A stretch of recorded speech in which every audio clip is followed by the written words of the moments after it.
کسی کی بیماری کسی کو نہیں لگتی. ہمارے ڈاکٹر، ہمارے حکیم، وہ بعض بیماریوں کے بارے میں کہتے ہیں، جیسے ایڈز بیماری، جیسے ٹی بی ہے، جیسے کینسر ہے، وہ کہتے ہیں یہ بیماریاں ایسی ہیں جو ایک دوسرے سے منتقل ہوتی ہیں. ان کی اپنی ریسرچ ہے، ان کی اپنی تحقیق ہے. لیکن جب ہم آخری نبی حضرت محمد صلی اللہ علیہ وسلم سے پوچھتے ہیں تو ہمیں حضور فرماتے ہیں لا عدوى ولا طیرہ، کسی کی بیماری کسی کو نہیں لگتی.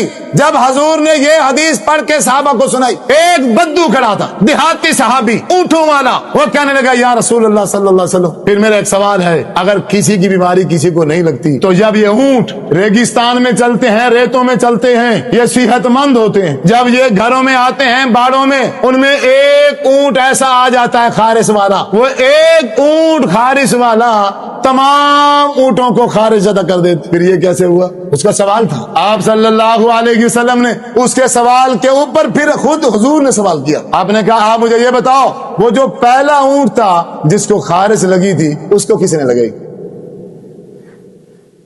پہلے اونٹ کو خارش کس نے لگائی؟ وہ کہنے لگا جی اللہ نے.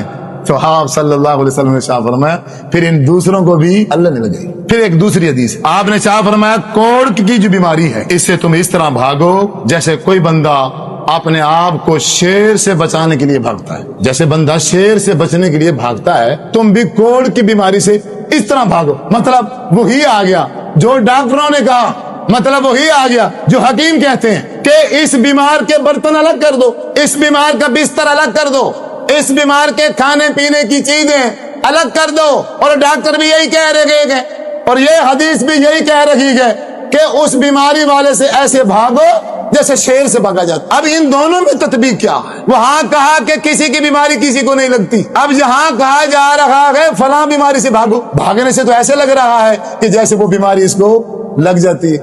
نہیں، ایسا نہیں، کسی کی بیماری کسی کو نہیں لگتی. پھر بھاگنے کا اس لیے کہا ہے کہ ہماری امت کے مسلمان جو ہیں یہ کمزور ایمان والے ہیں. یہ کیا ہے؟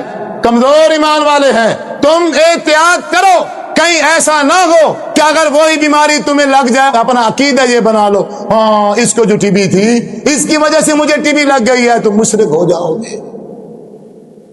اس لیے سے دور رہو. اور ہمارے آخری نبی حضرت محمد صلی اللہ علیہ وسلم ان تمام ڈاکٹروں سے بڑے ڈاکٹر تھے، ان تمام حکیموں سے بڑے حکیم تھے. کیوں؟ بذریعہ وحی اللہ تبارک و تعالی سے رابطہ تھا. جو بیماریوں کو پیدا کرنے والا ہے، جو بیماریوں کو بنانے والا ہے، اس خالق اور مالک نے کہا ہے کہ کوئی بیماری کسی کو نہیں لگتی. احتیاط کریں، جیسے ڈاکٹر کہتے ہیں آپ احتیاط کریں، لیکن احتیاط کے ساتھ عقیدہ یہ نہیں ہونا چاہیے کہ میں اس کے برتن میں پانی نہیں پیوں گا یا اس کے برتن میں نہیں کھاؤں گا کہ کہیں اس کی بیماری مجھے نہ لگ جائے. اگر کوئی بندہ اس نظریے سے، اگر کوئی بندہ اس عقیدے سے اس کے برتنوں سے دور ہو جاتا ہے تو وہ مشرک ہے.